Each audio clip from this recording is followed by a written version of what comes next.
하지만 긴축 같은 경우는 반대쪽도 고정을 안 해주면 축 가공을 하다가 축이 흔들리거나 이탈해버리겠죠. 축 이탈하는 순간 가공하는 사람은 바로 사망.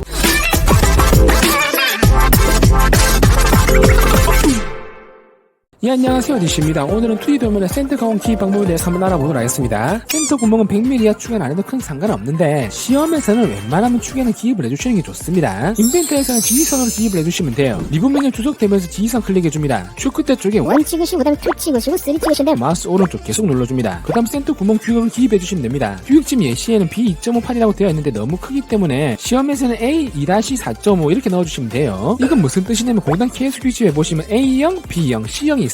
A2-4.25란 말은 A형 호칭 지름값이 2mm이고 바깥쪽 큰 지름값이 4.25란 말입니다. 아시겠죠? 문자를 선택하신 다음에 도면층을 기본값 IS로 변경해주시면 문자가 지선 위로 올라옵니다. 그 다음에 밑에 쪽에 거칠기 Y를 여러분들이 넣어주시면 됩니다. 그리고 이 축 같은 경우에 왼쪽에 센터 구멍이 모델링 되어 있기 때문에 이렇게 기입을 해주시면 되는데 없을 시에는 이런 식으로 양단이나 양끝 이렇게 추가로 기입을 해주시면 됩니다. 우선 이 센터 구멍이 뭔지는 모르고 시험에서 그냥 넣어야 하는 기입하시는 분들이 있는데 자세히 한번 알아보도록 하겠습니다. 축 가공을 할 때 공고대 주축대에 축을 고정시킨 다음 축 가공을 합니다. 짧은 축 같은 경우는 센터 가공을 안 해도 되는 이유가 짧기 때문에 축 가공을 할 때 흔들리거나 이탈할 위험이 없습니다. 하지만 긴 축 같은 경우는 반대쪽도 고정을 안 해주면 축 가공을 하다가 축이 흔들리거나 이탈해버리겠죠. 축 이탈하는 순간 가공하는 사람은 바로 사망.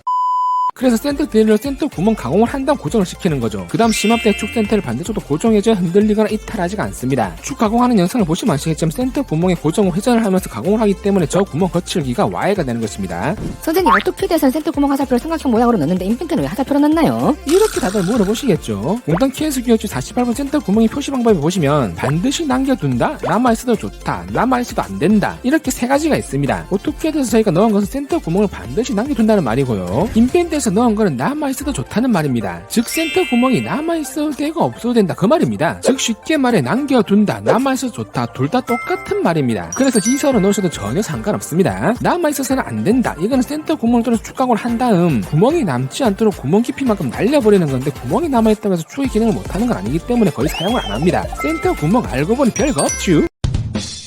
오늘 이렇게 해서 2D 도면의 센터 가공 기입 방법에 대해서 한번 알아봤습니다. 위점은 축의 센터 구멍이 모델링에 출시되는 문제가 한 번씩 있기 때문에 이 점만 잘 숙지하시면 실수하지 않고 잘 기입할 수가 있을 겁니다. 제가 준비한 강좌는 여기까지입니다. 여러분 가시기 전에 좋아요, 구독 버튼 한 번씩 눌러주시고 저는 다음에 더 좋은 강좌로 찾아뵙도록 하겠습니다.